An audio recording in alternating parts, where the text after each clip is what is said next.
ఓం నమ శివాయ. కార్తీక పురాణం 24వ అధ్యాయం. అంబరీషుని ద్వాదశీ వ్రతం. అత్రి మహాముని మరల అగస్త్యునితో, ఓ కుంభసంభవ, కార్తీక వ్రత ప్రభావమును ఎంత వివరించినను ఎంత వినెనను తనివి తీరదు. నాకు తెలిసినంత వరకు వివరింతును, ఆలకింపుము. గంగా గోదావరి మొదలగు నదులలో స్నానము చేసినందువలనను సూర్యచంద్రగ్రహణ సమయములందు స్నానాదులొనర్చినను ఎంత ఫలము కలుగును. శ్రీమన్నారాయణి నిజతత్వమును తెలిపేడి కార్తీక వ్రతమందు శుద్ధ ద్వాదశి నాడు భక్తి శ్రద్ధలతో దానధర్మములు చేసిన వారికిని అంత ఫలమే కలుగును. ఆ ద్వాదశి నాడు చేసిన సత్కార్య ఫలము ఇతర దినములలో చేసిన ఫలము కంటే 1000 రెట్లు అధికము కాగలదు. ఆ ద్వాదశి వ్రతము చేయు విధానమెట్లో చెప్పెదను వినుము. కార్తీక శుద్ధ దశమి రోజున పగటి పూట మాత్రమే భుజించి ఆ మరునాడు అనగా ఏకాదశి రోజున వ్రతము చేసుకొని శుష్కోపవాసముండి ద్వాదశి గడియలు వచ్చిన తరువాతనే భుజించవలయను. దీనికొక ఇతిహాసము కలదు, దానిని కూడా వివరించెదను. సావధానుడవై ఆలకింపుమని ఇట్లు చెప్పుచున్నాడు. పూర్వము అంబరీషుడను రాజు కలడు. అతడు పరమ భాగవతోత్తముడు, ద్వాదశీ వ్రత ప్రియుడు. అంబరీషుడు ప్రతి ద్వాదశి నాడు తప్పకుండా వ్రతము చేయుచుండేడివాడు.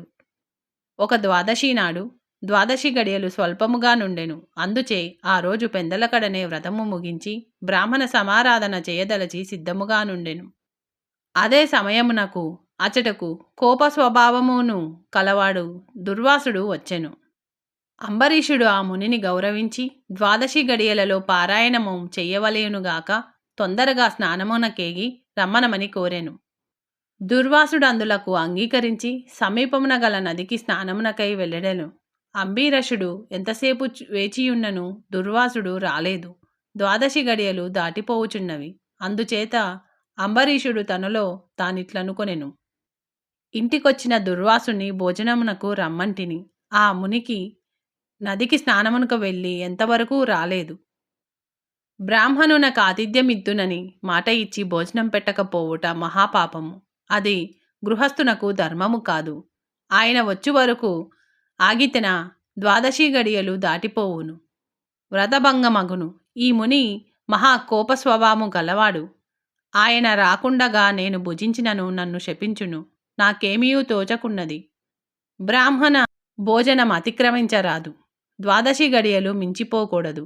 గడియలు దాటిపోయిన పిదప భుజించిన ఎడల హరిభక్తిని వదిలిన వాడనగుదును. ఏకాదశి నాడున్న ఉపవాసము నిష్ఫలమగును. ద్వాదశి విడిచి భుజించిన భగవంతునకు భోజనము చేసిన దుర్వాసునకు కోపం వచ్చును. అదియునుగాక ఈ నియమమును నేను అతిక్రమించిన ఎడల వెనుకటి జన్మయందు చేసిన పుణ్యములు నశించును. దానికి ప్రాయశ్చిత్తము లేదు అని ఆలోచించి బ్రాహ్మణ శాపమునకు భయము లేదు. ఆ భయమును శ్రీ మహావిష్ణువే పోగొట్టగలడు. కావున నేను ద్వాదశి గడియలలో భోజనము చేయుటయే ఉత్తమము. అయినను పెద్దలతో ఆలోచించుట మంచిదని సర్వజ్ఞులైన కొందరు పండితులను రావించి వారితో ఇట్లు చెప్పెను. ఓ పండిత శ్రేష్ఠులారా, నిన్నటి దినమున ఏకాదశి అగుట వలన నేను కటిక ఉపవాసం ఉంటిని. ఈ దినము స్వల్పముగా మాత్రమే ద్వాదశి గడియలున్నవి. ద్వాదశి గడియలలోనే భుజించవలసి ఉన్నది. ఇంతలో నా ఇంటికి దుర్వాస మహాముని వచ్చేసిరి. ఆ మహామునిని నేను భోజనమునకు ఆహ్వానించి తిని, అందులకు ఆయన అంగీకరించి నదికి స్నానార్థమై వెళ్ళి ఇంతవరకునూ రాకుండెను. ఇప్పుడు ద్వాదశి గడియలు దాటిపోవుచున్నవి. బ్రాహ్మణి వదిలి ద్వాదశి గడియలలో భుజించవచ్చునా, లేక వ్రతభంగమును సమ్మతించి ముని వచ్చే వరకు వేచి ఉండవలెనా? ఈ రెండిటిలో ఏది ముఖ్యమైనదో తెలియవలసినదిగా కోరెను. ఆ అంతటా ఆ ధర్మజ్ఞులైన పండితులు ధర్మశాస్త్రములు పరిశోధించి విమర్శ ప్రతివిమర్శలు చేసుకొని దీర్ఘముగా ఆలోచించి, మహారాజా, సమస్త ప్రాణికోటుల గర్భకుహారములందు జఠరాగ్ని రూపమున రహస్యముగానున్న అగ్నిదేవుడు ఆకలిని పుట్టించి ప్రాణులు భుజించిన చతుర్విధాన్నమును పచనమున గావించి దేహేంద్రియాలకు శక్తినొసంగుచున్నాడు. ప్రాణవాయువు సహాయముతో జఠరాగ్ని ప్రజ్వరిల్లును. అది చెలరేగిన శుబ్దాబ్ద దప్పిక కలుగును. ఆ తపము చల్లార్చవలెనున్న అన్నము నీరు పుచ్చుకొని శాంతపరచవలెను.